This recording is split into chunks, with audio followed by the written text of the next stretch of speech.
ನನ್ ಮಕ್ಕ ನನಗೆ ನೋಡಕ್ ಆಗ್ತಿದ್ದಿಲ್ಲ. ಇಷ್ಟ ಹೇಳಕ್ ಇಷ್ಟಪಡ್ತೀನಿ. ಅದಕ್ಕೆ ಇವತ್ತು ಬೇರ್ಡ್ ಸೆಟ್ ಮಾಡೋಣ ಅಂತ ಹೊರಟೆ. ನೋಡಿ ಬೇರ್ಡ್ ಟ್ರಿಮ್ ಮಾಡಿಸಿದ್ಮೇಲೆ ಎಷ್ಟು ಸುಂದರವಾಗಿ ಕಾಣ್ತಾ ಇದೀನಲ್ಲ. ಈ ಕಣ್ಣಲ್ಲಿ ಇನ್ನೀ ಏನೇನ್ ನೋಡ್ಬೇಕೋ ಕಾಣ. ರೆಡಿಯಾಗಿ ಟೆಂಪಲ್ ಬಂದೆ. ದೇವ್ರಿ ಕೈ ಮುಗ್ದು ಎಲ್ಲಿ ಹೋಗೋದು ಅಂತ ಗೊತ್ತಾಗ್ಲಿಲ್ಲ. ಆಮೇಲೆ ಇಲ್ಲಿಗೆ ಬಂದೆ. ನೋಡಿದ್ರೆ ನೀರೇ ಇದ್ದಿಲ್ಲ, ಇವ್ರೇ ಇದ್ದಿದ್ದು. Congratulation brother. ಮೀನ್ ಹಿಡಿತಾ ಇದ್ರು. ಅದು ನೋಡ್ಕೊಂಡು ನಾನ್ ಹೊರಟಿದ್ದು ಕ್ಲಾಸ್ ಕಡೆ. ನಮ್ ಕ್ಲಾಸ್ ಅಲ್ಲಿ 3 ಕಿತಾಪತಿಗಳಿದ್ದಾರೆ, ತೋರಿಸ್ತೀನಿ ಬನ್ನಿ. ಇವರೇ 3 ಜನ ಏನ್ ಮಾಡ್ತಾ ಇದಾರೆ ನೋಡಿ.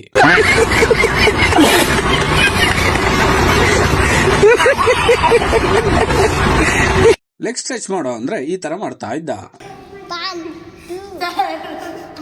ಸರ್ ನಂದು ವಿಡಿಯೋ ಮಾಡಿ ಅಂದ. ಸರಿಯಪ್ಪ ಮಾಡ್ತೀನಿ ಅಂತ ಹೇಳಿ ವಿಡಿಯೋ ಮಾಡ್ದೆ. ಅವ್ರಿಗೆ ಕ್ಲಾಸ್ ತಗೊಂಡು ನಾನೊಂಚೂರು ಪ್ರಾಕ್ಟೀಸ್ ಮಾಡಿ ಅಲ್ಲಿಂದ ಹೊರಟೆ. ಹಾಗೆ ಅಕೌಂಟ್ ನಾವು ಫಾಲೋ ಮಾಡ್ಕೊಳ್ಳಿ. ಮತ್ತೆ ನೆಕ್ಸ್ಟ್ ವಿಡಿಯೋದಲ್ಲಿ ಸಿಗ್ತೀನಿ.